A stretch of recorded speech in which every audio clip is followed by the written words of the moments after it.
ನಮಸ್ಕಾರ. ವಿಶೇಷ ಕಾರ್ಯಕ್ರಮಕ್ಕೆ ಸ್ವಾಗತ. ಹುಷಾರಾಗಿದ್ದವನೇ ಮಹಾಶೂರ. ಎಸ್, ಇಡೀ ಕರ್ನಾಟಕ ಮಾತ್ರ ಅಲ್ಲ, ಇಡೀ ಭಾರತವೇ ಒಂದು ರೀತಿಯಲ್ಲಿ ಕೊರೋನಾದಿಂದ ನಲಗ್ತಾ ಇದೆ. ಕೆಲವು ರೀತಿಯಲ್ಲಿ ವಾಟ್ಸಪ್ಗಳಲ್ಲಿ ಈ ರೀತಿ ಮಾಡ್ಕೊಳ್ಳಿ ಆ ರೀತಿ ಮಾಡ್ಕೊಳ್ಳಿ ಅನ್ನುವಂಥ ಮಾಹಿತಿಗಳು ಕೂಡ ಬರುತ್ತೆ. ಡಾಕ್ಟ್ರುಗಳು ಕೂಡ ಮಾಹಿತಿಗಳನ್ನು ಕೊಡ್ತಾ ಇರ್ತಾರೆ. ಸಮ್ಟೈಮ್ಸ್ ಅದು ಸರಿ ಅನಿಸುತ್ತೆ, ಸಮ್ಟೈಮ್ಸ್ ಇದು ತಪ್ಪು ಅನಿಸುತ್ತೆ. ಆದರೆ ಯಾರು ಪೀಡಿತರಾಗಿರ್ತಾರೆ ಆ ಸಂದರ್ಭದಲ್ಲಿ ಯಾವುದಾದ್ರೂ ಬಂದರೂ ಕೂಡ ಅದು ಅಮೃತ ಅನ್ನುವಂಥ ರೀತಿಯಲ್ಲಿ ಇರುತ್ತೆ. ಆದರೆ ಎಷ್ಟೇ ಆಗಿದ್ರೂ ಕೂಡ ಈಗ ಒಂದು ನಂಬಿಕೆ ಅಂತಿರುತ್ತೆ, ಆದರೆ ಅದು ಮೂಢನಂಬಿಕೆಗೆ ಹೋಗಬಾರ್ದು. ನಂಬಿಕೆ ಮತ್ತು ಮೂಢನಂಬಿಕೆ ನಡುವೆ ಒಂದು ಸಣ್ಣ ಗೆರೆ ಇರೋದಷ್ಟೇ. ಅದನ್ನು ನಾವು ಯಾವ ರೀತಿ ಅರ್ಥ ಮಾಡ್ಕೋತೀವಿ, ಅದನ್ನು ಯಾವ ರೀತಿ ಅರ್ಥೈಸ್ಕೋತೀವಿ, ಅದು ನಮಗೆ ಬಿಟ್ಟಿರುವಂಥ ವಿಚಾರ. ಬೇರೆ ಯಾರು ಬಂದು ಅದನ್ನು ಹೇಳೋದಿಲ್ಲ. ಯಾಕೆಂದರೆ ಸಮ್ಟೈಮ್ಸ್ ನಂಬಿಕೆ ಅನ್ನೋದು ಯಾಕೆ ಬಹಳ ಮುಖ್ಯವಾಗಿರುತ್ತೆ ಅಂದರೆ, ನಮ್ಮಲ್ಲಿ ಒಂದು ಕಾನ್ಫಿಡೆನ್ಸ್ ಲೆವೆಲ್ ಜಾಸ್ತಿ ಇರಲಿ, ಏನೂ ಆಗೋದಿಲ್ಲ. ಫಾರ್ ಎಕ್ಸಾಂಪಲ್, ಯಾವುದೋ ಒಂದು ಸಂದರ್ಭದಲ್ಲಿ ಯಾರಿಗೋ ಒಂದು ಹಾವು ಕಡ್ದಿತ್ತಂತೆ. ಹಾವು ಕಡ್ದಿರುವಂಥ ಸಂದರ್ಭದಲ್ಲಿ ಆತ ಸತ್ತೋಗ್ತಾನೆ ಅನ್ನುವಂಥ ಪರಿಸ್ಥಿತಿ ಬಂದಾಗ ಅಲ್ಲಿ ಯಾರೋ ಒಬ್ಬರು ನಾಟಿ ವೈದ್ಯರು ಹೋಗ್ತಾ ಇದ್ರಂತೆ. ನಾಟಿ ವೈದ್ಯರು ಹೋಗ್ತಾ ಇರಬೇಕಾದ್ರೆ ವೈದ್ಯರೇ ಬನ್ನಿ ಅಂತ ಹೇಳುವಾಗ ಆತನಿಗೆ ಖುಷಿ ಆಗ್ಬಿಡ್ತು. ಡಾಕ್ಟ್ರು ಬಂದ್ರಲ್ವಾ ಅಂತ ಅಂದ್ಬಿಟ್ಟು ಅವ್ರು ಏನೋ ಒಂದು ಮಾತ್ರೆ ಕೊಟ್ಟರಂತೆ. ನಿನಗೇನೋ ಆಗೋದಿಲ್ಲ ಅಂತ ಅಂದ್ಬಿಟ್ಟು ಮಾತ್ರೆ ಕೊಟ್ಟರಂತೆ ಅವರನ್ನು ಕರ್ಕೊಂಡೋಗಿ ಅವರ ಕ್ಲಿನಿಕ್ ಹೋಗಿ ಎಲ್ಲ ಚಿಕಿತ್ಸೆ ಎಲ್ಲ ಮಾಡಿದ್ರು. ಆತ ಬದುಕುಳ್ದ. ಆಗ ಅವರ ಅಸಿಸ್ಟೆಂಟ್ ಒಬ್ಬ ಕೇಳಿದ್ನಂತೆ, ವೈದ್ಯರೇ ನೀವಲ್ಲಿ ಆತ ಬಿದ್ದಿದ್ನಲ್ಲ, ಆಗ ಒಂದು ಮಾತ್ರೆ ಕೊಟ್ರಲ್ಲ, ಅದು ಮಾತ್ರೆ ಅಲ್ವಲ್ಲ, ಜಸ್ಟ್ ಒಂದು ಯಾವುದೋ ಒಂದು ಇದರ ಪೌಡ್ರ್ ಅಲ್ವಾ, ಏನೋ ಹಾನಿ ಆಗದಂಥ ಒಂದು ಪೌಡ್ರ್ ಅಲ್ವಾ ಅಂತ. ಆಗ ಅವ್ರು ಹೇಳಿದ್ರಂತೆ, ಇಲ್ಲ ನಾನು ಅವರಿಗೆ ಮೆಡಿಸಿನ್ ಕೊಟ್ಟಿರಲಿಲ್ಲ, ಆದರೆ ಒಂದು ಗ್ಲುಕೋಸ್ ಥರ ಒಂದು ಪುಡಿ ಯಾಕೆ ಕೊಟ್ಟೆ ಅಂತಂದರೆ ಅವನಿಗೊಂದು ಧೈರ್ಯ ಬರಲಿ, ಅವನು ಹೆದರ್ಕೊಳ್ಳೋದು ಬೇಡ. ಹೆದರಿದ ತಕ್ಷಣ ಈ ರಕ್ತ ಸಂಚಲನ ಎಲ್ಲ ಮೇಲೆ ಕೆಳಗೆ ಆಗಿಬಿಡತ್ತೆ, ಆ ವಿಷ ಏರ್ಬಿಡತ್ತೆ. ನಾನು ಹೇಳಿದ ತಕ್ಷಣ ಆತ ಅದನ್ನು ನಂಬುದ, ಓಕೆ ಡಾಕ್ಟ್ರ್ ಇದ್ದಾರೆ ಅಂತ ಅಂದ್ಬಿಟ್ಟು ಅಂತ. ಇಷ್ಟೇ ಉದ್ದೇಶ ಅಂತ. ಈ ಉದ್ದೇಶಗಳಿಗಾಗಿ ಕೆಲವೊಮ್ಮೆ ನಾವು ಕೆಲವು ಪ್ರಕ್ರಿಯೆಗಳನ್ನು ಮಾಡ್ತೀವಿ, ಅದನ್ನು ಒಪ್ಕೋಬೋದು. ಆದರೆ ಸಮ್ಟೈಮ್ಸ್ ಅದು ಓವರ್ ಡೋಸ್ ಆಗಿಬಿಡುತ್ತೆ. ಆಗ ಯಾವ್ದು ಸರಿ ಯಾವ್ದು ತಪ್ಪು ಅನ್ನುವಂಥ ಜಿಜ್ಞಾಸೆಯಲ್ಲೇ ನಾವಿರ್ತೀವಿ. ಅಂಥ ಸಂದರ್ಭದಲ್ಲಿ ಎಕ್ಸ್ಪರ್ಟ್ಗಳನ್ನು ಕರೆದು ನಾವು ಕೇಳ್ತೀವಿ, ಅದನ್ನು ಮನನ ಮಾಡ್ಕೊಳ್ಳಿ. ಹಾಗೆಯೇ ಎಲ್ಲರಿಗೂ ಒಂದೇ ರೀತಿಯದ್ದೇ ಆಗೋದಂತೆ ಇರೋದಿಲ್ಲ. ಕೆಲವರಿಗೆ ಕೆಲವು ಮೆಡಿಸಿನ್ಗಳು ಭಾಳ ಅದ್ಭುತವಾಗಿ ಹಿಡಿದ್ರೆ ಕೆಲವರಿಗೆ ಹಿಡಿಯೋದಿಲ್ಲ. ಹಾಗೆಲ್ಲ ಬೇರೆ ಬೇರೆ ಅವರ ದೇಹದ ಪರಿಸ್ಥಿತಿ ಬಗ್ಗೆ ಅವಲಂಬಿತವಾಗಿದೆ. ಯಾಕೆ ಈ ಮಾತನ್ನು ಹೇಳ್ತಾ ಇದ್ದೀನಿ ಅಂತಂದರೆ, ಭಾಳ ಮೊದಲನೇದಾಗಿ ನಾವು ಇದರಿಂದ ಹೊರಬರಬೇಕಾಗಿದೆ. ಇವತ್ತಿನಿಂದ ಫುಲ್ ಲಾಕ್ಡೌನ್ ಇದೆ. ಇದರ ನಡುವೆ ಸರ್ಕಾರಕ್ಕೊಂದು ಮನವಿಯನ್ನು ಮಾಡ್ಕೋತಾ ಇದ್ದೀನಿ. ಈ ಸಂದರ್ಭದಲ್ಲಿ ಸರ್ಕಾರಕ್ಕೊಂದು ಮನವಿಯನ್ನು ಮಾಡ್ಕೋತಾ ಇದ್ದೀನಿ. ನೀವು ಬೆಂಗಳೂರಿನಲ್ಲಿ ಬೇಕಿದ್ರೆ 100% ಲಾಕ್ಡೌನ್ ಮಾಡಿ, ಬೇಕಿದ್ರೆ 100% ಲಾಕ್ಡೌನ್ ಅಂದರೆ ವಾಹನಗಳು ಬರದ ಹಾಗೆ 100% ಮಾಡಿ. ಯಾಕಂದರೆ ನಡ್ಕೊಂಡೇ ತಗೊಂಬರಬೇಕು ಅಂತೇಳಿ. ಬಟ್ ರೂರಲ್ ಪ್ರದೇಶದಲ್ಲಿ ಇದು ಬಹಳ ತೊಂದರೆಯಾಗಿ ಪರಿಣಮಿಸ್ತಾ ಇದೆ. 3-4 ಕಿಲೋಮೀಟ್ರ್ ಹೋಗಬೇಕಾಗತ್ತೆ. ಗಂಡ ಹೆಂಡತಿ ಇಬ್ಬರೇ ಇದ್ದಾರೆ, ವಯಸ್ಸಾದವರು ಇಬ್ಬರು, 60-70 ವರ್ಷ ವಯಸ್ಸವರು, ಅವರು ಹೋಗಬೇಕು, ತಗೊಂಬರ್ಬೇಕು, ಭಾಳ ಕಷ್ಟ ಆಗ್ತಾ ಇದೆ. ಸೊ ಹಾಗಾಗಿ ಇದನ್ನು ಗಮನದಲ್ಲಿಟ್ಟುಕೊಳ್ಳಿ. ಬೆಂಗಳೂರಿನಂಥ ನಗರಗಳಲ್ಲಿ ವಾಹನಗಳು ಹೊರಗೆ ಬರಲೇಬಾರ್ದು. ಆದರೆ ಗ್ರಾಮೀಣ ಪ್ರದೇಶದಲ್ಲಿ ಸ್ವಲ್ಪ ಫ್ರೀಡಮ್ ಕೊಡೋದಕ್ಕೆ ಸಾಧ್ಯ ಇದೆಯಾ, ಆಲೋಚನೆ ಮಾಡಿ. ಇವತ್ತು ವೀಕ್ಷಕರೇ, ನಾವು ಯಾವ ಸಬ್ಜೆಕ್ಟನ್ನು ನಿಮ್ಮ ಮುಂದೆ ಇಡ್ತಾ ಇದ್ದೀವಿ, ಶ್ವಾಸಕೋಶದಲ್ಲಿ ಸೋಂಕಿನ ಬಗ್ಗೆ ತಿಳಿಯೋದು ಹೇಗೆ. ಶ್ವಾಸಕೋಶದಲ್ಲಿ ಸೋಂಕಿನ ಬಗ್ಗೆ ತಿಳಿಯೋದು ಹೇಗೆ ನೋಡಿ. ಜ್ವರ ಬಂದರೆ ಗೊತ್ತಾಗುತ್ತೆ, ತಲೆನೋವು ಬಂದರೆ ಗೊತ್ತಾಗುತ್ತೆ, ಅಥವಾ ಒಂದು ಕಸಿವಿಸಿಗಳಾಗ್ತಾ ಇರುತ್ತೆ, ನಮ್ಗೆ ಗೊತ್ತಾಗುತ್ತೆ. ಬಟ್ ಶ್ವಾಸಕೋಶದಲ್ಲಿ ಸೋಂಕಿನ ಬಗ್ಗೆ ತಿಳಿಯೋದು ಹೇಗೆ. ಸಮ್ಟೈಮ್ಸ್ ಗ್ಯಾಸಲ್ಲಿ ನಿಮ್ಮ ಒಂದು ಎದೆ ಹತ್ರ ಹಿಡ್ಕೊಂಡಿರ್ಬೋದಪ್ಪ, ನೀವು ಅದನ್ನು ಶ್ವಾಸಕೋಶದ ಸೋಂಕು ಅಂತ ಅಂದ್ಕೊಂಡ್ಬಿಟ್ರೆ ಅದು ಅಪಾರ್ಥ ಆಗುತ್ತೆ, ತಪ್ಪಾಗುತ್ತೆ. ಸೊ ಆಕ್ಸಿಜನ್ ಲೆವೆಲ್ ಕಡಿಮೆ ಆದರೆ ಏನು ಮಾಡಬೇಕು? ಈ ಆಕ್ಸಿಜನ್ ಲೆವೆಲ್ ಅಂದರೆ ಏನು ಅನ್ನೋದೇ ತುಂಬ ಜನರಿಗೆ ಗೊತ್ತಿಲ್ಲ. ಇಲ್ಲಿ ತನಕ ಬಹುಶಃ ನಾವು ಜ್ವರ 98 ಡಿಗ್ರಿ, 101 ಡಿಗ್ರಿ ಅಂತೆ, 102 ಡಿಗ್ರಿ ಅಂತೆ, 103 ಡಿಗ್ರಿ ಅಂತೆ, ಇದು ಮಾತ್ರ ನಾವು ಕೇಳ್ಪಟ್ಟಿದ್ದೀವಿ ಇಲ್ಲಿ ತನಕ. ಜ್ವರ, ಉಷ್ಣಾಂಶ ಎಷ್ಟಿದೆ ಅಂತೇಳಿ. ಆಕ್ಸಿಜನ್ ಲೆವೆಲ್ ದೇವರನೇ ಯಾರಿಗೂ ಗೊತ್ತಿಲ್ಲ. ಇನ್ನು ಈ ಸಂದರ್ಭದಲ್ಲಿ ನಮಗೆ ಅದು ಗೊತ್ತಾಗಬೇಕಾಗಿದೆ. ಪರಿಸ್ಥಿತಿ ಕೈ ಮೀರುವ ಮೊದಲು ನೀವೇನು ಮಾಡಬೇಕು? ಆಯ್ತಪ್ಪ, ಆಗೋಯ್ತು, ಹೆಚ್ಚು ಕಡಿಮೆ, ಏನು ಮಾಡೋದು ಆ ಸಂದರ್ಭದಲ್ಲಿ? ಸೊ ಹಾಗಾಗಿ ನಾವು ಸ್ಪೆಷಲಿಸ್ಟ್ಗಳನ್ನು ಕರೆಸಿ ನಿಮ್ಮದೇ ಪ್ರಶ್ನೆಗಳನ್ನು ಕೇಳಿ, ಯಾವ ರೀತಿಯ ಪ್ರಶ್ನೆಗಳನ್ನು ಬೇಕಿದ್ರೆ ಕೇಳಿ, ಅವರಿಂದ ಉತ್ತರವನ್ನು ಪಡ್ಕೊಳ್ಳೋಣ. ಸುವರ್ಣ ನ್ಯೂಸ್ ಸ್ಟುಡಿಯೋದಲ್ಲಿ ಇವತ್ತು ಖ್ಯಾತ ಶ್ವಾಸಕೋಶ ತಜ್ಞ ಡಾಕ್ಟರ್ ಚೇತನ್ ಅವರಿದ್ದಾರೆ. ನಿಮ್ಮ ಎಲ್ಲ ಅನುಮಾನಗಳಿಗೆ ವೈದ್ಯರಿಂದ ಉತ್ತರ ಪಡೆಯಿರಿ. ಶ್ವಾಸಕೋಶದ ವಿಚಾರಕ್ಕೆ ಸಂಬಂಧಪಟ್ಟ ಹಾಗೆ ಡಾಕ್ಟರ್ ಚೇತನ್ ಅವರಿಗೆ ಹೃತ್ಪೂರ್ವಕ ಸ್ವಾಗತ. ಕಾರ್ಯಕ್ರಮಕ್ಕೆ ಸ್ವಾಗತ ಸರ್. ನಮಸ್ಕಾರ ಸರ್. Thank you. ಮೊದಲನೇದಾಗಿ ನನ್ನ ಪ್ರಶ್ನೆಯಿಂದ ಶುರು ಮಾಡ್ತೀನಿ. ಕಳೆದ ಬಾರಿ ನಾವು ಫೇಸ್ ಮಾಡಿದಂಥ ಸಂದರ್ಭ ಅಂದರೆ ಕೊರೋನಾ 1 ಅಲೆ ಸಂದರ್ಭ ಮತ್ತು ಈಗಿನ ಸಂದರ್ಭ, ಎರಡು ವ್ಯತ್ಯಾಸಗಳೇನು ಸರ್? ಸರ್, ಈಗ ಒಂದು ತುಂಬ ರ್ಯಾಪಿಡ್ ಆಗಿ ಸ್ಪ್ರೆಡ್ ಆಗಿದೆ, ಮತ್ತು ಬರೋರು ಕೂಡ ತುಂಬ ಸಿವಿಯರ್ ಸಿಮ್ಟಮ್ಸಿಂದ ನರಳ್ತಾ ಇದ್ದಾರೆ. ಆ್ಯಂಡ್ ಅಷ್ಟೇ ನೆಗ್ಲಿಜೆನ್ಸ್ ವೈಸ್ ನೀವು ಹೇಳೋಕ್ಕಾದರೆ ಫಸ್ಟ್ ವೇವಲ್ಲಿ ಏನು ನೆಗ್ಲಿಜೆನ್ಸ್ ಆಯಿತು, ತಪ್ಪಾಯಿತು, ಅದೇನೋ ಕಂಟಿನ್ಯೂ ಆಗ್ತಾ ಇದೆ. ಅವಾಗಲೂ ಕೆಲವು ಸಲ ಆಕ್ಸಿಜನ್ ಸಮಸ್ಯೆ ಆಯಿತು, ಈ ಸಲ ಭಾರಿ ಮಟ್ಟದಲ್ಲಿ ಸಮಸ್ಯೆ ಆಗಿದೆ. ಅವಾಗಲೂ ಬೆಡ್ ಸಮಸ್ಯೆ ಆಯಿತು, ಈ ಸಲನೂ ಅದು ಇನ್ನೂ ದೊಡ್ಡ 1 to 3 times ಸಮಸ್ಯೆ ಆಗಿದೆ. ಅವಾಗಲೂ ಅವೈಜ್ಞಾನಿಕ ಪದ್ಧತಿ ನಡೀತಾ ಇತ್ತು, ಇವಾಗಲೂ ಅವೈಜ್ಞಾನಿಕ ಪದ್ಧತಿ ನಡೀತಾ ಇದೆ. ಅವಾಗಲೂ ಯಾರಿಗೂ ಈ ಪಲ್ಸ್ ಆಕ್ಸಿಮೀಟರ್ ಅಂದರೆ ಏನು ಅಂತ ಗೊತ್ತಿಲ್ಲ, ಈಗವರೆಗೂ ಇನ್ನೂ ಗೊತ್ತಿಲ್ಲ. ಈಗ ಎಲ್ಲೋ ಕೆಲವು ಎಜುಕೇಟೆಡ್ ಫ್ಯಾಮಿಲೀಸ್ ಸ್ವಲ್ಪ ತಿಳ್ಕೊತಾ ಇದ್ದಾರೆ. ನಾನು ತುಂಬಾ ಟ್ರೈ ಮಾಡ್ತಾ ಇದ್ದೀನಿ ಫಸ್ಟಿಂದ, ಯಾಕಂದರೆ ಜುಲೈ ಆಗಸ್ಟಿಂದ ನನ್ನ ಫೇಸ್ಬುಕ್ ಪೋಸ್ಟು ಮಾಧ್ಯಮಗಳಲ್ಲಿ ಹೇಳ್ತಾ ಬಂದಿದ್ದೀನಿ. ಯಾಕಂದರೆ ಇದು ಶ್ವಾಸಕೋಶ ಸಂಬಂಧಿ ಕಾಯಿಲೆಯಲ್ಲಿ ಈವನ್ ಜನರಲ್ ಪ್ರಾಕ್ಟೀಷನರ್ಸ್ಗೂ ಅದ್ರ ಬಗ್ಗೆ ಅಷ್ಟಾಗಿ ಅರಿವಿಲ್ಲ.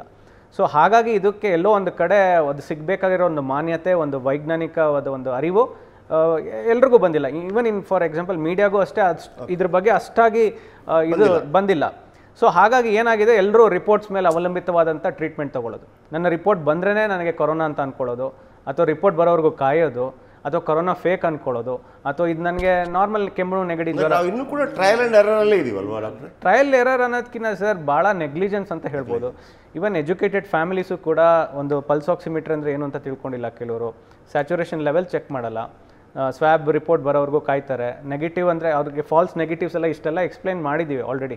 ಎಷ್ಟು ಫಾಲ್ಸ್ ನೆಗೆಟಿವ್ಸ್ ಇದೆ, 40% ಫಾಲ್ಸ್ ನೆಗೆಟಿವ್ಸ್ ಇದೆ. ಅಂದರೆ 100 ಜನದಲ್ಲಿ 40 ಜನ 100 ಕೊರೋನಾ ಇದ್ದರೆ 60 ಜನರಿಗೆ ಅಷ್ಟೇ ಅದು ಸರಿಯಾಗಿ ತೋರಿಸುತ್ತೆ ಕೊರೋನಾ ಅಂತ, ಅಂದರೆ ಪಾಸಿಟಿವ್. ಮತ್ತು ಅದು ರಿಪೋರ್ಟ್ ಬರೋದು ಡಿಲೇ ಆಗ್ತಿದೆ. ಇವೆಲ್ಲ ಪ್ರೊಸೀಜರ್ ಡಿಲೇಸು, ಆ BU ನಂಬರ್ ಜನ್ರೇಟ್ ಮಾಡೋದು, SRFID, ಬೆಡ್ ಅಲೋಕೇಟ್ ಮಾಡೋದು, ಅಲ್ಲೇ ನಿಮಗೆ ಡೌನ್ ಆಗ್ತಿದ್ದಾರೆ ಪೇಷಂಟ್ಸು. ಸ್ಯಾಚುರೇಷನ್ ಡೌನ್ ಆಗಿ ಭಾಳ ಕ್ರಿಟಿಕಲ್ ಸ್ಟೇಜ್ಗೆ ಬರ್ತಿದ್ದಾರೆ. ಆ್ಯಂಡ್ ಭಾಳಷ್ಟು ಜನರಿಗೆ ಏನು ಗೊತ್ತಿಲ್ಲ ಅಂದರೆ, ಎಷ್ಟು ಕಮ್ಮಿ ಆಗುತ್ತೋ ಅಷ್ಟು ಅವರು ಏನೋ ಸಿವಿಯರ್ ಆಗೋದು ಜಾಸ್ತಿ, ಆ್ಯಂಡ್ ಅಷ್ಟು ಅವರು ಸರ್ವೈವ್ ಆಗೋದು ಚಾನ್ಸಸ್ ಕಮ್ಮಿ ಆಗುತ್ತೆ. ಅಂದರೆ ಎಷ್ಟು ಕಡಿಮೆ ಅಂತಂದರೆ, ಅಂದರೆ ಈಗ ನೋಡಿ ಸರ್, ಸ್ಯಾಚುರೇಷನ್ 94-93% ಬಂದಾಗ ಒಂದು ಚಿಕಿತ್ಸೆ, ಒಂದು ಮೌಲ್ಯತೆ ಅಥವಾ ಒಂದು ಎಫೆಕ್ಟಿವ್ನೆಸ್ಸು ನಿಮಗೆ ಸ್ಯಾಚುರೇಷನ್ 85 ಕೆಳಗೆ ಬರ್ತಿದ್ದಂಗೆ ಕಮ್ಮಿ ಆಗುತ್ತೆ. ಎಲ್ಲೋ ಒಂದು 10ರಲ್ಲಿ ಒಂದು ಇಬ್ಬರು 3 ಜನ ಬದುಕ್ಬೋದು, ಇನ್ನು 7 ಜನ ಸಾವನ್ನಪ್ಪದೇ ಜಾಸ್ತಿ ಚಾನ್ಸಸ್. ಈಗ ಒಂದು ಅದರ ಮಿಡ್ಲಲ್ಲಿ ಕೇಳ್ಬಿಡ್ತೀನಿ, ಸ್ಯಾಚುರೇಷನ್ ಅದರದ್ದು 94 ಕೆಳಗಾಗಿ 93, 92. ಈಗ ಓಕೆ, ವೈದ್ಯರನ್ನು ಸಂಪರ್ಕಿಸಬೇಕು, ನಮ್ಮ ಪರಿಸ್ಥಿತಿ ಕೂಡ ತಕ್ಷಣಕ್ಕೆ ಆಕ್ಸಿಜನ್ ಸಿಗುವಂಥ ಪರಿಸ್ಥಿತಿಯಲ್ಲಿ ಇಲ್ಲ. ಈಗ ನಿಮ್ಗೊಬ್ರು ಕರೆ ಮಾಡಿದ್ರು ಅಂತ ಇಟ್ಕೊಳ್ಳಿ, ನಿಮ್ಮ ಬಳಿಗೆ ಬರೋದಕ್ಕೆ ಇನ್ನೂ ಆತನಿಗೆ ಅರ್ಧ ಗಂಟೆ ಅಥವಾ 3/4 ಗಂಟೆ ಅಥವಾ 1 ಗಂಟೆ ಬೇಕು ಡಾಕ್ಟರ್. ಅಲ್ಲಿ ತನಕ ನೀವು ಆತನಿಗೆ ಏನು ಸಜೆಷನ್ ಕೊಡ್ತೀರಿ? ಈಗ ಸರ್ ಅಷ್ಟು ಡ್ರಾಸ್ಟಿಕ್ ಆಗಿ ಡ್ರಾಪ್ ಆಗಲ್ಲ. It's not like heart attack or stroke ಥರ. It will take some 1 or 2 days.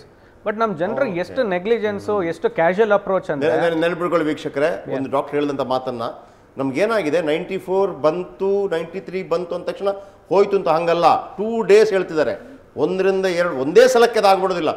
ಸ್ವಲ್ಪ ಆಯ್ತಂತೆ, ಹಾರ್ಟ್ ಅಟ್ಯಾಕ್ ಆಯ್ತಂತೆ, ಲೆಫ್ಟ್ ಹ್ಯಾಂಡಿಂದ ಏನೋ ನೋವಾಯ್ತಂತೆ, ಹಂಗಲ್ಲ ಅಂತೇಳಿ ಪ್ಲೀಸ್ ಡಾಕ್ಟರ್. ಸೊ ಈಗ ನಮ್ಮ ಕ್ಲಿನಿಕಲ್ಲೆಲ್ಲ ಹಾಸ್ಪಿಟಲ್ ಬರ್ತಾರೆ ಮೈಲ್ಡ್ ಕೇಸಸ್, ಅವ್ರಿಗೆಲ್ಲ ನಾವು ಹೇಳೋದಷ್ಟೇ, ಡೈಲಿ ಪಲ್ಸ್ ಆಕ್ಸಿಮೀಟರ್ ಚೆಕ್ ಮಾಡಿ, 3 ರಿಂದ 4 ಸಲ ಚೆಕ್ ಮಾಡಿ ಡೈಲಿ. ಬ್ರಿಸ್ಕ್ ವಾಕ್ ಮಾಡಿ ಚೆಕ್ ಮಾಡಿ, 5-6 ನಿಮಿಷ ವೇಗದ ನಡಿಗೆ ಬಳಿಕ ನಾನು ಚೆಕ್ ಮಾಡ್ಕೋಬೇಕು. ನನ್ನ ಮಧ್ಯದ ಬೆರಳಿಗೆ ಹಾಕಿ ನಾನು ಚೆಕ್ ಮಾಡ್ಕೋಬೇಕಾಗುತ್ತೆ.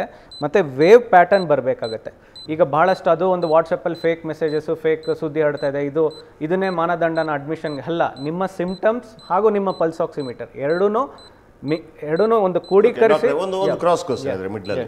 ನಮ್ಮಲ್ಲಿ ಈಗ ಶ್ವಾಸಕೋಶದ ವಿಚಾರ ಹೇಳುವಾಗ ಅನೇಕರು ದಮ್ ಕಟ್ಟೋದು ಅನ್ನುವಂಥ ಅನೇಕ ರೋಗ ಲಕ್ಷಣಗಳಿದೆ. ಇನ್ನು ಕೆಲವರಿಗೆ ಅಸ್ತಮ ಲಕ್ಷಣಗಳಿದೆ, ಕಸದಿಂದ ಮತ್ತೊಂದು. ಹೀಗೆ ಒಂದು ಮಾಹಿತಿ ಪ್ರಕಾರ ಈ ಅಸ್ತಮದವರು ಈ ರೀತಿ ಕಟ್ಕೊಳ್ಳೋದ್ರಿಂದ ತುಂಬ ಲಾಭ ಆಗಿದೆ ಅನ್ನೋದು ಕೂಡ ಒಂದು. ಈಗ ಶ್ವಾಸಕೋಶದ ವಿಚಾರಕ್ಕೆ ಸಂಬಂಧಪಟ್ಟ ಹಾಗೆ ಇದರ ಹೊರತಾಗಿ ಸ್ಯಾಚುರೇಷನ್ ಕಡಿಮೆ ಆಗೋದಿದೆಯಲ್ಲ, ಕೊರೋನಾ ಹೊರತಾಗಿ ಬೇರೆ ಯಾವುದರಲ್ಲೆಲ್ಲ ಆಗುತ್ತೆ ಡಾಕ್ಟರ್ ಆಗಿದ್ರೆ? ಸರ್, ಎಲ್ಲ ಥರ ಶ್ವಾಸಕೋಶಿ ಸಂಬಂಧಿ ಕಾಯಿಲೆಗಳು ಸ್ಯಾಚುರೇಷನ್ ಡೌನ್ ಆಗುತ್ತೆ. ಅಂದರೆ ನಿಮಗೆ ಆಸ್ಮಾ ಸಿವಿಯರ್ ಆದಾಗ ಆಗುತ್ತೆ, COPD ಸಿವಿಯರ್ ಆದಾಗ ಆಗುತ್ತೆ, ನ್ಯೂಮೋಥೊರಾಕ್ಸ್ ಅಂದರೆ ಹೆಂಗೆ ಒಂದು ಟೈರ್ ಪಂಚರ್ ಆದಂಗೆ ನಮ್ಮ ಲಂಗ್ಸು ಪಂಚರ್ ಆದಾಗ ಆಗುತ್ತೆ, ಪ್ಲೂರಲ್ ಎಫಿಷನ್ ನೀರು ತುಂಬಿದಾಗ ಆಗುತ್ತೆ, ನಿಮೋನಿಯಾ ಆದಾಗ ಆಗುತ್ತೆ. ನಿಮೋನಿಯಾ ಅಂದರೆ ಈಗ ಎಷ್ಟೊಂದು ಜನಕ್ಕೆ ನಿಮೋನಿಯಾ ಅಂದರೆ ಇದು ವೈರಲ್ ನಿಮೋನಿಯಾನೇ ಇವತ್ತಿನ ಪರಿಸ್ಥಿತಿಲಿ 99%. ಅದೇ ಮುಂಚೆ ಎಲ್ಲ ಬ್ಯಾಕ್ಟೀರಿಯಲ್ ನಿಮೋನಿಯಾ, ಟ್ಯೂಬರ್ಕ್ಯುಲೋಸಿಸ್ ಈ ಥರ ಎಲ್ಲ ಇರ್ತಿತ್ತು. ಈ ಥರ ಮತ್ತು ಪಲ್ಮರಿ ಥ್ರಾಂಬೋ ಎಂಬೋಲಿಸಮ್ ಅಂತ ಅಂದರೆ ರಕ್ತ ಹೆಪ್ಪುಗಟ್ಟುವಿಕೆ. ತೀರಾ ನಮ್ಮ ಹಾರ್ಟು ಮತ್ತು ಶ್ವಾಸಕೋಶ ಮಧ್ಯೆ ಒಂದು ರಕ್ತನಾಳದಲ್ಲಿ ಬ್ಲಾಕ್ ಆಗಿದ ತಕ್ಷಣ ಅಲ್ಲೂ ಕೂಡ ಬ್ಲಾಕ್ ಆದಾಗ ಸಡನ್ನಾಗಿ ಆಕ್ಸಿಜನ್ ಡೌನ್ ಆಗುತ್ತೆ. ಸೊ ಇದೆಲ್ಲ ರೀಸನ್ಸ್ ಇದೆ. ಆಮೇಲೆ ನ್ಯೂರೋಮಸ್ಕ್ಯುಲರ್ ಡಿಸಾರ್ಡರ್ಸ್ನಲ್ಲೂ ಆಗುತ್ತೆ, ಇಂಟರ್ಸ್ಟಿಷಿಯಲ್ ಲಂಗ್ ಡಿಸೀಸ್, ಈ ಥರ ಸುಮಾರು ಶ್ವಾಸಕೋಶ ಕಾಯಿಲೆಗಳಿದೆ. ಬಟ್ ಇವತ್ತಿನ ಪರಿಸ್ಥಿತಿ ಏನೂ ಶ್ವಾಸಕೋಶ ತೊಂದರೆ ಇಲ್ಲ ನನಗೆ ಮುಂಚೆ. ಇವತ್ತು ನನಗೆ ಪಲ್ಸ್ ಆಕ್ಸಿಮೆಟ್ರಿ ಡೌನ್ ಆಗ್ತಿದೆ ಅಂದರೆ that is because of Covid it self. Okay doctor, ಹಾಗಿದ್ರೆ ಏನಾಗೋದು ಶ್ವಾಸಕೋಶದ ಒಳಗಡೆ ದಯವಿಟ್ಟು ಹೇಳಿ. ಯಾಕಂದ್ರೆ ನಾವೆಲ್ಲ ಸ್ವಘೋಷಿತ ಡಾಕ್ಟರ್ಗಳು, ಬಹುತೇಕರೆಲ್ಲ ನಾವೆಲ್ಲ ನಮ್ಮಿಂದ ಏನಾದರೂ ಹೋದ ತಕ್ಷಣ ಅದು ಏನೋ ತಿಳ್ಕೊಂಡ್ಬಿಟ್ಟು ಗೂಗಲ್ ಸರ್ಚ್ ಮಾಡಿಬಿಟ್ಟು ಎಲ್ಲರೂ ನನ್ನನ್ನು ಸಮೇತ ಹೇಳ್ತಾ ಇದ್ದೀನಿ. ಈಗಿರುವಂಥದ್ದು ಏನು ಅಂತಂದರೆ ಒಂದು ಹಂತಕ್ಕೆ ಜನಗಳು ಹೆಂಗೆ ಬಂದಿರೋದು ನೋಡ್ರಿ, ಒಂದು ಬಲೂನ್ ನೋಡಿ ಹಿಂಗೆ ಹಿಂಗೆ ಹಿಂಗೆ ಹಿಂಗೆ ಆಗ್ತಾ ಇರುತ್ತೆ. ಇದು ಕರೆಕ್ಟಾಗಿ ಶ್ವಾಸಕೋಶ ಕೆಲಸ ಮಾಡ್ತಾ ಇದೆ ಅಂತಂದ್ಬಿಟ್ಟು ನಮಗೆ ಈ ಕೋವಿಡ್ ಎಫೆಕ್ಟ್ ಜಾಸ್ತಿ ಆದ ನಂತರ ಈ ಬಲೂನ್ ಇದೆಯಲ್ಲ ಹಂಗೆ ಐಸ್ ಕಟ್ಟದಂಗೆ ಆಗಿಬಿಡುತ್ತೆ. ಹಿಂಗೆ ಹಿಂಗೆ ಹಿಂಗೆ ಹಿಂಗೆ ಮಾಡೋಕ್ಕಾಗಲ್ಲ ಅನ್ನುವಂಥದ್ದನ್ನು ಒಂದು ಬೇಸಿಕ್ ಆಗಿ ಹೇಳ್ತಾ ಇದ್ದಾರೆ. ರಿಯಲಿ ಆಗೋದು ಏನು ಡಾಕ್ಟರ್? ಹೌದು ಸರ್, ಯಾರೇ ಸತ್ತಿರೋ ಪೇಷಂಟು ಅಥವಾ ಇವಾಗ ಸಿಕ್ಕಾಗಿರೋ ಪೇಷಂಟ್ಸು ಎಲ್ಲರೂ ಮೈಲ್ಡಿಂದನೇ ಪ್ರೋಗ್ರೆಸ್ ಆಗಿರೋದು. ಅಂದರೆ ಸಿಂಪ್ಟಮ್ ಸ್ಟಾರ್ಟ್ ಆಗಿ ಮೈಲ್ಡು, ಮಾಡ್ರೇಟ್, ಸಿವಿಯರ್ ಹಾಗೆ ಹೋಗೋದು. ಏಕ್ದಮ್ ಇವತ್ತು ನನಗೆ ಸಿಂಪ್ಟಮ್ ಬಂದು ಏಕ್ದಮ್ ನಾಳೆ ನಾನು ಐಸಿಗೆ ಹೋಗಲ್ಲ. It's not like heart attack, stroke, ನಾನು ಅದನ್ನೇ ಹೇಳ್ತಾ ಇರೋದು. ಬಟ್ ನಮ್ಮ ಜನರಿಗೆ ಅರಿವಿಲ್ಲ, ಪೂರ್ ನಾಲೆಜ್, ಅದನ್ನ ಅರ್ಥ ಮಾಡ್ಕೊಳ್ಳೋದು, ಬೇಗ ಏನೋ ಡಯಾಗ್ನೋಸ್ ಮಾಡ್ಕೊಳ್ಳೋದು, ಅಂದರೆ ಬೇಗ ನನ್ನ ಸ್ಯಾಚುರೇಷನ್ ಲೆವೆಲ್ಸ್ ಚೆಕ್ ಮಾಡ್ಕೊಳ್ಳೋ ಅಂತ ಅರಿವು ಇನ್ನೂ ಬಂದಿಲ್ಲ. ಅದೇ ಸ್ವ್ಯಾಬ್ ರಿಪೋರ್ಟ್ ಮೇಲೆ ವೆಯ್ಟ್ ಮಾಡೋದು, ಸ್ವ್ಯಾಬ್ ರಿಪೋರ್ಟ್ ಬರಲಿ ಅಂತ ಕಾಯೋದು, ಮತ್ತು ಅನುಮಾನ, ಅಪನಂಬಿಕೆ, ಬೆಡ್ ಸಿಗ್ತಿಲ್ಲ, ಎಲ್ಲನೂ ಸಮಸ್ಯೆ ಕೂಡಿಕರಿಸಿ ಅವ್ರು mild to moderate severe progress ಆಗ್ತಿದ್ದಾರೆ. ಏನೋ ಅವ್ರಿಗೆ ಇವತ್ತು ಜ್ವರ ಬಂತು ಅಂದರೆ it will take at least 6-7 days minimum ಆದರೂ ತೊಗೊಳುತ್ತೆ, ಅಷ್ಟು ಟೈಮ್ ಇದೆ. ಓಕೆ, ಈಗ ಡಾಕ್ಟರ್ ಇನ್ನೊಂದು ಕೇಳ್ತಾ ಇದ್ದೀನಿ ನಾನು, ಅನೇಕ ಕರೆಗಳು ಬರ್ತಾ ಇದೆ, ನಿಮಗೆ ಸಂಬಂಧಪಟ್ಟ ಪ್ರಶ್ನೆಗಳನ್ನೇ ಕೇಳೋದು ನಾನು. ಒಬ್ಬನದು ಸ್ಯಾಚುರೇಷನ್ ಕಡಿಮೆ ಆಯಿತು ಅಂತ ಇಟ್ಕೊಳ್ಳಿ, 93 ಬಂತು ಅಂತ ಇಟ್ಕೊಳ್ಳಿ, 94 ಇದೆ ಅಂತ ಇಟ್ಕೊಳ್ಳಿ. ಆತ ಏನು ಮಾಡ್ತಾನೆ, ಆತನಿಗೆ ಗೊತ್ತಿರುವಂಥದ್ದು ಒಂದು ಬಸ್ಕಿ ಹೊಡೆಯೋದೋ ಅಥವಾ ಮೇಲೆ ಕೆಳಗೆ ಹೋಗೋದೋ ಏನೋ ಒಂದು ಮಾಡ್ತಾನೆ.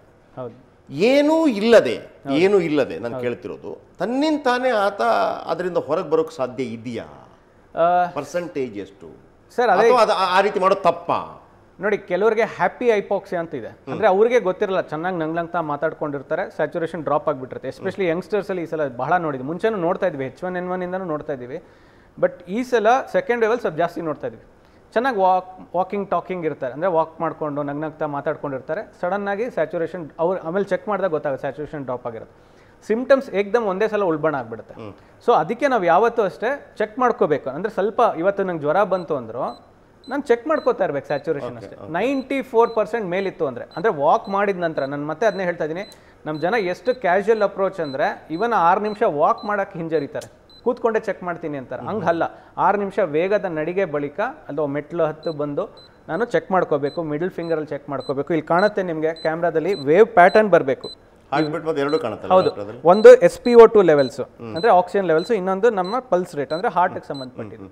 ಈ ಎರಡನ್ನೂ ನಾವು ಚೆಕ್ ಮಾಡ್ಕೋಬೇಕಾಗುತ್ತೆ. ಮೇನ್ ನಮಗೆ ಸ್ಯಾಚುರೇಷನ್. ಡಾಕ್ಟರ್, ಹಾಗಿದ್ರೆ ಲಾಸ್ಟ್ ಟೈಮ್ ಆದಾಗ ಇದೆಲ್ಲ ಕಾಣಲೇ ಇಲ್ಲವಲ್ಲ ನಮಗೆ?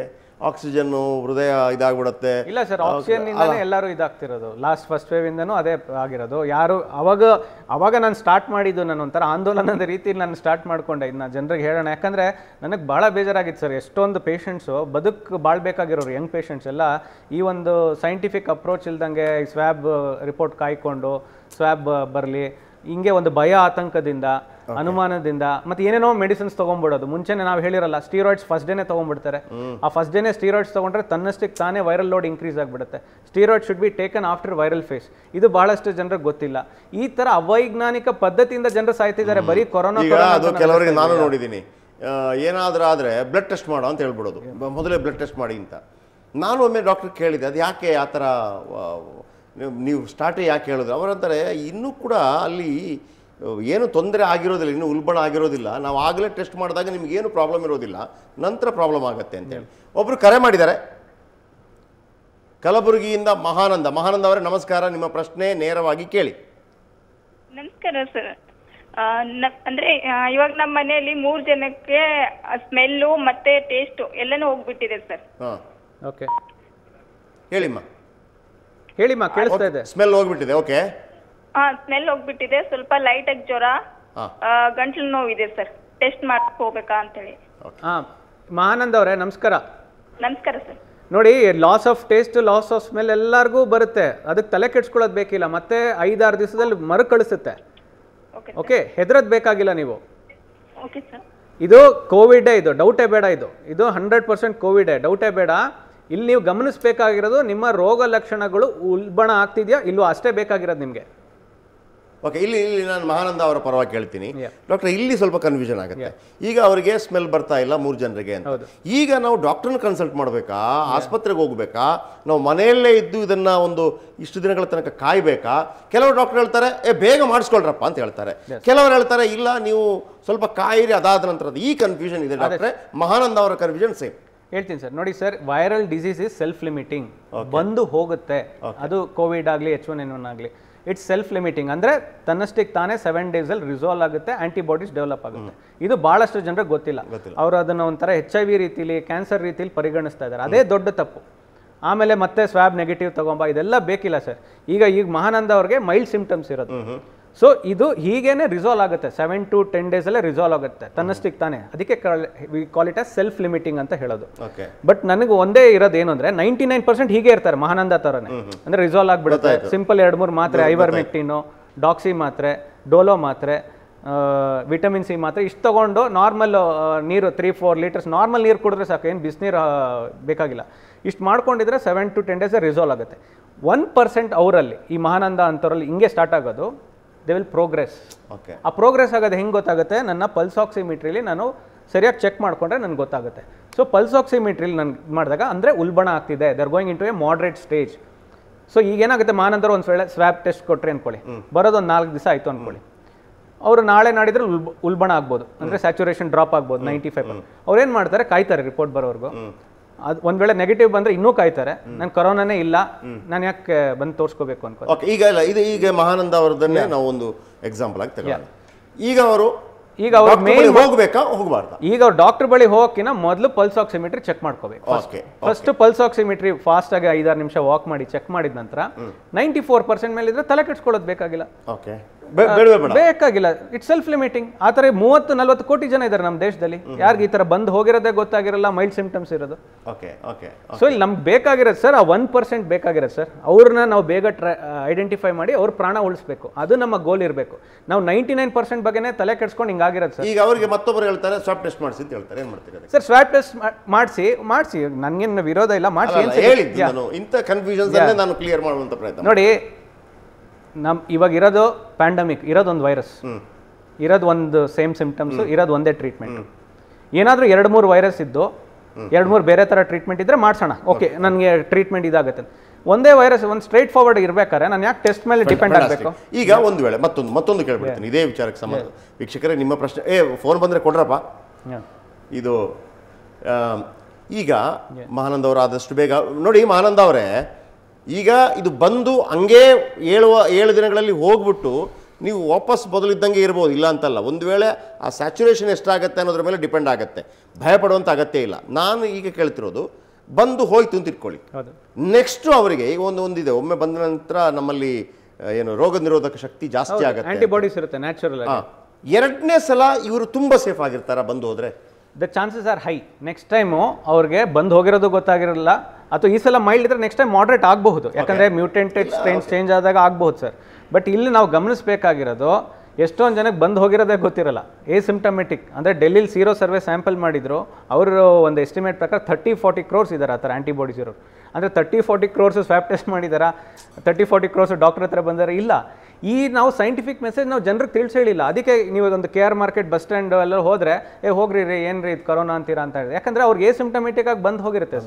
ನಾವು ಈ ಸೈಂಟಿಫಿಕ್ ಮೆಸೇಜ್ ಎಲ್ಲಿವರೆಗೂ ಜನರಿಗೆ ತಿಳಿಸಲ್ಲ ಅಲ್ಲಿವರೆಗೂ ಅವ್ರಿಗೆ ಅರ್ಥ ಆಗೋದಿಲ್ಲ. ಅಲ್ಲ, ನನ್ನ ಅಭಿಪ್ರಾಯ ನನಗೇನು ಅನಿಸುತ್ತೆ ಅಂದರೆ, ಈ ಆಕ್ಸಿಮೀಟರ್ಗಳನ್ನೇ ಆಯಾಯ ಮನೆಗಳಿಗೆ ಒಂದು ಮಾಡಿದ್ರೆ ಭಾಳ ಒಳ್ಳೇದಿತ್ತು ಸರ್. ನಾನು ಅದನ್ನೇ ಹೇಳಿದೆ ಸರ್, ಈ ಸ್ವ್ಯಾಬ್ ವ್ಯಾಮೋಹ, ಸ್ವ್ಯಾಬನ್ನು ಇಷ್ಟು ಮಾಡಿಸಿ ಅಂದ್ಬಿಟ್ಟು ಹೇಳೋದು ಇದು ಮಾಡೋದು ಬದಲು ಬಡವರಿಗೆ ಒಂದು ಮಿಡಲ್ ಕ್ಲಾಸ್ ಫ್ಯಾಮಿಲಿಗೆ ಒಂದೊಂದು ಪಲ್ಸ್ ಆಕ್ಸಿಮೀಟ್ರಿ ಕೊಟ್ಟು ಚೆಕ್ ಮಾಡಿಸ್ಕೊಂಡಿದ್ರೆ ಎಷ್ಟೊಂದು ಜನ ಬೇಗನೆ ನನಗೆ ಚೇತನ್ ಅವ್ರು ಹೇಳಿದಾಗ ಇನ್ನೊಂದು ನೆನಪಾಯಿತು. ಈಗ ಒಂದು ವೇಳೆ ಡಾಕ್ಟರ್ನ ಅಥವಾ ಸರ್ಕಾರವೇ ಗಮನ ಹರಿಸಲಿ, ಅಥವಾ ವೈದ್ಯಕೀಯ ಇಲಾಖೆ ಕೂಡ ಗಮನ ಹರಿಸಲಿ, ಆರೋಗ್ಯ ಇಲಾಖೆ ಗಮನ ಹರಿಸಲಿ, ಒಂದು 100-200 ಪಲ್ಸ್ ಇದ್ಯಾವುದು ಪಲ್ಸ್ ಆಕ್ಸಿಮೀಟರ್ ತಗೊಂಡು ಈ ಕೆಲವು ಸಂಘಟನೆಗಳಿರುತ್ತಲ್ಲ, ನೀವು ಕವರ್ ಮಾಡ್ಕೊಳ್ಳಿಲ್ಲ, ಯಾರಿಗೆಲ್ಲ ಇದೆ ಅಂತ ಬರುತ್ತಲ್ವಾ, ಏನು ಅರ್ಜೆಂಟ್ ಆಗಿದೆ ಅಂತೇಳಿ, ಅವ್ರನ್ನ ಅಲ್ಲೇ ಟೆಸ್ಟ್ ಮಾಡ್ಬೋದು. ನನ್ನ ಪ್ರಕಾರ ನೀವು 94ಗಿಂತ ಕಡಿಮೆ ಬಂದರೆ ಮಾತ್ರ ನೀವಲ್ಲಿ ನೆಕ್ಸ್ಟ್ ಹೋಗ್ಬೇಕು, ಬಿಟ್ಟರೆ ಹೆಚ್ಚು ಭಯಪಡುವಂಥ ಅಗತ್ಯ ಇಲ್ಲ ಅಂತೇಳಿ. ಓಕೆ, ಮತ್ತೊಬ್ಬರು ಕರೆ ಮಾಡಿದ್ದಾರೆ. ಭೂತೇಶ್ ಕರೆ ಮಾಡಿದ್ದಾರೆ ದುರ್ಗದಿಂದ. ಭೂತೇಶ್, ನಿಮ್ಮ ಪ್ರಶ್ನೆ ನೇರವಾಗಿ ಕೇಳ್ಕೊಳ್ಳಿ. ಭೂತೇಶ್. ಹಲೋ, ನಮಸ್ತೆ ಸರ್. ಹೇಳಿ ಹೇಳಿ ಹೇಳಿ ಭೂತೇಶ್, ನಮಸ್ಕಾರ. ಸರ್ ನಮಗೆ ಲಾಂಡ್ರಿ ಕೆಲಸ ಮಾಡ್ತೀನಿ. ಏನು ಕೆಲಸ? ಲಾಂಡ್ರಿ ಐರನ್ ಮಾಡ್ತೀನಿ ಮೇಡಮ್ ಸರ್. ಓಕೆ. ನನ್ಗೆ ಯಾವಾಗಲೂ ಲೈಟ್ ಆಗಿ ಕೆಮ್ಮು ನೆಗಡಿ ಇದ್ದೇ ಇರುತ್ತೆ. ನಾವು ಒಂದೊಂದು ಟೈಮ್ ಭಯ ಆಗುತ್ತೆ, ಇದೇನ ಅಟ್ಯಾಕ್ ಆಯ್ತು ಅಂತ ಭಯ ಆಗುತ್ತೆ ಸರ್. ಓಕೆ. ಭೂತೇಶ್ ಅವರೇ ನಮಸ್ಕಾರ. ನಮಸ್ತೆ ಸರ್. ನಿಮಗೆ ನೆಗಡಿ ಕೆಮ್ಮು ಇರೋದು ಅದೊಂದು ಅಲರ್ಜಿ ಲಕ್ಷಣ. ಅದು ನಿಮಗೆ ಸೀಸನಲ್ಲಿ ಬರ್ತಾ ಇರುತ್ತಲ್ವಾ, ಮಳೆಗಾಲ ಲಾಂಡ್ರಿ ಕೆಲಸ ಮಾಡ್ತಾನ, ಅದು ಡೆಸ್ಟ್ ಅಲರ್ಜಿ ಹಂಗಾಗಿ ಆಗ್ತಿರುತ್ತೆ ಸರ್. ಹೌದು ಹೌದು. ರೋಡ್ ಆಗುತ್ತೆ ಸರ್, ಒಂದೊಂದು ಟೈಮ್ ಭಯ ಆಗುತ್ತೆ ಸರ್. ಅಲ್ಲ ಈಗ ಮಾತ್ರ ಬರ್ತಿರೋದು, ಮೊದಲು ಬರ್ತಾ ಹೋಗ್ತಾ ಇತ್ತಾ? ಸರ್ ಮೊದಲು ಬರ್ತಾ ಹೋಗ್ತಾ ಇತ್ತು ಸರ್. ಈಗ ನೋಡಿ, ಕೆಲವ್ರಿಗೆ ಇದೇ ಥರ ನಿಮ್ಮ ಥರ ಪೇಷಂಟ್ಸ್ಗೆ ಕೊರೋನಾ ಬಂದಾಗ ಕನ್ಫ್ಯೂಸ್ ಆಗುತ್ತೆ. ನನಗೆ ಇದು ಹಳೆ ಅಲರ್ಜಿ ಲಕ್ಷಣನ ಇಲ್ಲ ಕೋವಿಡ್ ಸಿಂಪ್ಟಮ್ಸ್ ಅಂತ ಬರುತ್ತೆ.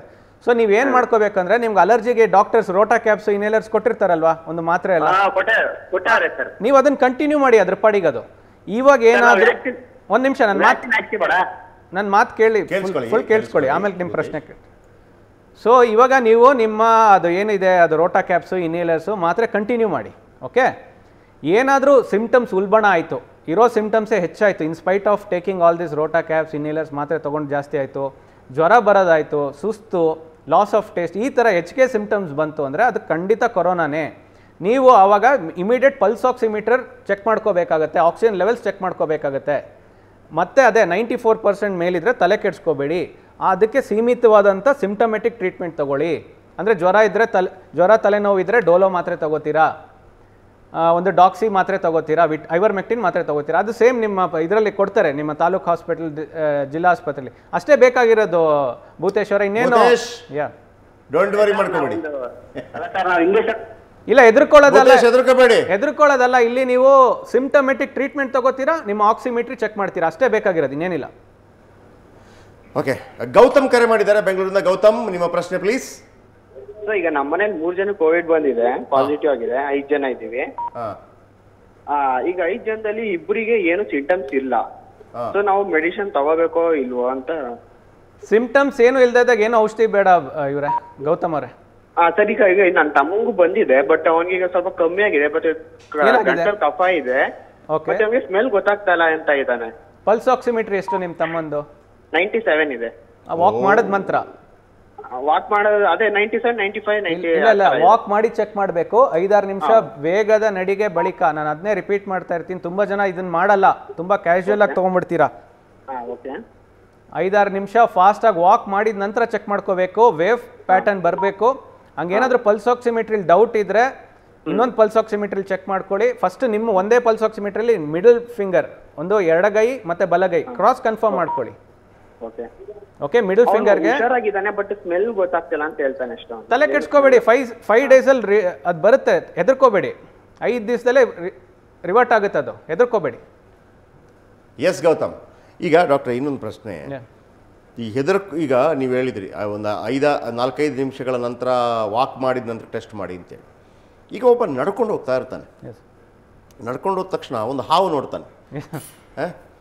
ಹಾವು ನೋಡಿದ ತಕ್ಷಣ ಒಮ್ಮೆ ಫುಲ್ ಈ ಲಂಗ್ಸ್ ಎಲ್ಲ ಒಮ್ಮೆ ನಿಂತಂಗಾಗತ್ತೆ, ನಮಗೆ ಫುಲ್ ಒಮ್ಮೆ ನಿಂತಂಗಾಗತ್ತೆ, ಬಿಟ್ಟ ನಂತರ ಫುಲ್ ಬೆವರ್ಲಿಕ್ಕೆ ಶುರು ಆಗುತ್ತೆ. ಆ ಪ್ರಕ್ರಿಯೆಯಲ್ಲಿ ಏನು ಆಕ್ಸಿಜನ್ ಲೆವೆಲ್ ಮೇಲೆ ಕೆಳಗಾಗತ್ತಾ ಏನು? ಇಲ್ಲ ಸರ್, ಈಗ ಅದೇ ನಾನು ಹೇಳ್ತಿರೋದು, ಕೊರೋನಾ ವಿಷಯದಲ್ಲೂ ಹಾವು ಥರನೇ ಅದು ಹಂಗೆ ಆಗಿರೋದು. ಹಾವು ತನ್ನ ಪಡಿಗೆ ತಾನು ಹೋಗ್ಬಿಟ್ಟಿರುತ್ತೆ, 99% ಹಂಗೆ ಮೈಲ್ಡ್ ಸಿಂಪ್ಟಮೆಟಿಕ್ ಆಗಿ ರಿಸಾಲ್ವ್ ಆಗಿರುತ್ತೆ. ಹಾವು ಎಡೆ ಎತ್ತುತ್ತೆ 1%ಗೆ, ಅವಾಗ ನಾವು ಎಚ್ಚೆತ್ಕೋಬೇಕು. ಬಟ್ ಇಲ್ಲಿ ನಾವೇನು ಮಾಡ್ತೀವಿ, 100ಕ್ಕೆ 100 ಜನನೂ ಹಾವು ಹಿಂಗೆ ಹೋಗಿದ್ನೇ ಎದುರ್ಕೊಂಡು ಬಾಳ್ತಾ ಇದ್ವಿ. ಅದನ್ನೇ ನಾನು ಎಜುಕೇಟ್ ಮಾಡ್ತಾ ಇರೋದು ಜನರಿಗೆ. ಕೊರೋನಾನ ಕೂಡ ಒಂದು ಹಾವಿನ ರೀತಿನೇ ಇಲ್ಲಿ, ಅದು ನಿಮಗೆ ಪಾಸಾಗಿ ಒಟ್ಟೋಗಿದೆ. ಎಷ್ಟೊಂದಿಗೆ 99% ಹಂಗೆ ಒಟ್ಟೋಗುತ್ತೆ, ಸೆಲ್ಫ್ ಲಿಮಿಟಿಂಗ್. ಒಬ್ರಿಗೆ ಎಡೆ ಎತ್ತು ನಿಲ್ಲುತ್ತೆ. ಆ ಎಡೆ ಎತ್ತು ನಿಲ್ಲೋದು ಯಾವಾಗ? ಪಲ್ಸ್ ಆಕ್ಸಿಮೆಟ್ರಿ ಡೌನ್ ಆದಾಗ, ಅವಾಗ ಎಚ್ಚೆತ್ಕೋಬೇಕು. ಅದನ್ನೇ ನಾನು ಹೇಳ್ತಾ ಇರೋದು ಸರ್. ಓಕೆ. ಡಾಕ್ಟರ್ ಚೇತನ್ ಸಾಕಷ್ಟು ಮಾಹಿತಿಗಳನ್ನು ಕೊಡ್ತಾ ಇದ್ದಾರೆ. ಒಂದು ಆರಂಭದಲ್ಲಿ ಕೂಡ ನಾವು ಹೇಳಿದ್ವಿ, ನಾವು ಈಗ ನೋಡಿ ಇನ್ನೂ ಕೂಡ ಅದರ ಬಗ್ಗೆ ಕಂಪ್ಲೀಟಾಗಿ, ಅಂದರೆ ಎಲ್ಲವನ್ನೂ ಮನೆ ವೈದ್ಯರ ಥರ ಮಾಡೋಕ್ಕಾಗಲ್ಲ ಅಷ್ಟು ಸುಲಭದಲ್ಲಿ. ಡಾಕ್ಟ್ರುಗಳು ಆರಂಭದಲ್ಲೇ ಹೇಳಿದರು, ನಾವು ಫಸ್ಟ್ ಅಲೆ ಬಂದಾಗ, 2ನೇ ಅಲೆ ಬಂದಾಗ ಇದಕ್ಕೆ ಇದುವೇ ಚಿಕಿತ್ಸೆ ಅನ್ನುವಂಥ ನಿರ್ಧಾರಕ್ಕೆ ಇನ್ನೂ ನಮಗೆ ಬರೋಕ್ಕಾಗಿಲ್ಲ. ಆದರೆ ಒಂದು ಮಾತನ್ನು ಅವರು ಹೇಳ್ತಾಯಿದ್ರು, ಆಕ್ಸಿಮೀಟ್ರಿ ಏನಿದೆ ಅದರಲ್ಲಿ ನೀವು ನಡೆದಾಡಿದ ನಂತರ 96, 97 ಇದ್ದರೆ ನಿಮಗೆ ಕೆಲವು ಸಿಂಪ್ಟಮ್ಸ್ಗಳು ಕೂಡ ಇದ್ದು, ಸಿಂಪ್ಟಮ್ಸ್ ಇದೆ, ಸ್ವಲ್ಪ ಜ್ವರ ಬರ್ತಾ ಇದೆ, ಜ್ವರ ಥರ ಆಗ್ತಾ ಇದೆ, ಸ್ಮೆಲ್ ಗೊತ್ತಾಗ್ತಿಲ್ಲ. ಬಟ್ ಆಕ್ಸಿಮೀಟ್ರಲ್ಲಿ ನೀವು ಎಲ್ಲ ನಡೆದ ನಂತರ ಕೂಡ 96% ಡೋಂಟ್ ವರಿ ಅಂತ ಹೇಳ್ತಾ ಇದ್ದಾರೆ. Yes. ನಿಮ್ಗೆ ಏನೂ ಆಗಲ್ಲ ಅಂತ ಹೇಳ್ತಾ ಇದ್ದಾರೆ ಡಾಕ್ಟರ್. ಈಗೊಂದು ಬ್ರೇಕ್ ಆದ ನಂತರ ಕರೆ ಮಾಡಿ ಮಾತಾಡಿ.